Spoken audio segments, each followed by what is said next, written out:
पश्चिम बंगाल में न सिर्फ सरकार बदली है बल्कि हालात भी बदलने लगे हैं। अवैध बांग्लादेशी घुसपैठियों को समझ आ गया है कि अच्छे दिन खत्म और वापस लौटने के दिन शुरू हो गए हैं। कई घुसपैठिए तो अपना बोरिया बिस्तर उठाकर वापस भी चल दिए हैं। शायद उनको समझ में आ गया है कि अब उनकी दाल नहीं गलेगी और घर वापसी ही बचने का आखिरी उपाय है।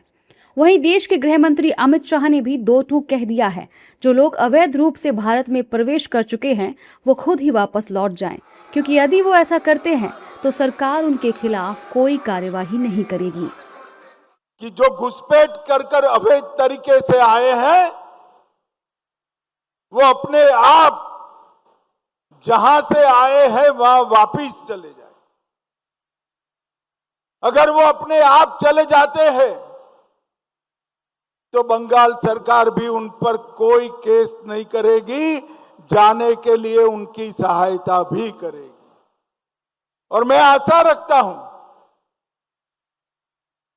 कि जब अभियान चले पहचान का, उसके पहले ही ढेर सारे लोग अपने आप चले जाएंगे।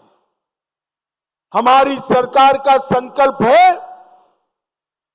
देश भर से एक एक घुसपैठिए को चुन चुन कर देश के बाहर निकालना, ये हमारी सरकार का संकल्प है। बीजेपी सरकार के तेवर और मैसेज क्लियर हैं। वहीं बीजेपी नेता भी कह रहे हैं कि घुसपैठियों को बंगाल ही नहीं बल्कि देश से जाना होगा। वहीं कांग्रेस सरकार को घेर रही है और पूछ रही है कि घुसपैठियों को भगाने से किसने रोका था। और जो घुसपैठिए थे हमारी डेमोग्राफी को बदल दिया था, हमारे संसाधन का दुरुपयोग कर रहे थे, और सबसे बड़ा वो वहाँ के बहुसंख्यक समाज जो हिंदू हैं उन पर अत्याचार कर रहे, तो ममता बनर्जी के वोट बैंक थे। इसने रोका है कड़ी कार्रवाई करने के लिए। जो घुसपैठिया है उनके खिलाफ कड़ी कार्रवाई तो बराबर होना चाहिए था। ये नई सिरे से और क्या होगी, ये तो हम बराबर ये मांगते रहते हैं। और इसलिए कानून पारित किए गए, सीएए, एनआरसी वगैरह वगैरह सब तो है आपके पास, सारे औजार, सारे हथियार। और सिर्फ यही नहीं, 1, 2, 3 लगातार 3 दफे हिंदुस्तान की सरकार आप लोग ही बनाए हैं, आप लोग ही चलाते हैं, देश की प्रधानमंत्री आपका पार्टी के ही है। तो इतना दिन बांग्लादेशियों को भगाने के लिए किसने आपको रोका था? पश्चिम बंगाल में बीजेपी ने घुसपैठ को बड़ा मुद्दा बनाया है। ममता सरकार को सत्ता से उखाड़ फेंका। अब ताबड़तोड़ एक्शन से बांग्लादेशी घुसपैठियों और उनके शुभचिंतकों में टेंशन है। जहां कांग्रेस पूछ रही है कि बीजेपी सरकार को कौन रोक रहा था। 2014 से सत्ता पे है, आपको किसने रोका है कार्रवाई करने के लिए? कार्रवाई करेंगे बोलते हो, करो ना। ऐसा है, कार्रवाई करते वक्त यहाँ के मुसलमानों को तकलीफ मत दो। आपके कार्रवाई की बात जो चलती है ना, तो मुसलमानों को तकलीफ देने के लिए चलती है, घुसखोर लोगों के लिए नहीं। घुसखोर जो लोग हैं उनको हकाल दो, भेज दो वापस। बार बार वही चर्चा करते हो, होम मिनिस्टर आप हो, आपको इस तरह की चर्चा करने की जरूरत क्या, करो ना। कि 12 साल से केंद्र में बीजेपी की सरकार है, वो बार बार यही कह रहे थे कि पश्चिम बंगाल में गैर भाजपाई सरकार है। अब तो दोनों जगह डबल इंजन की सरकार है।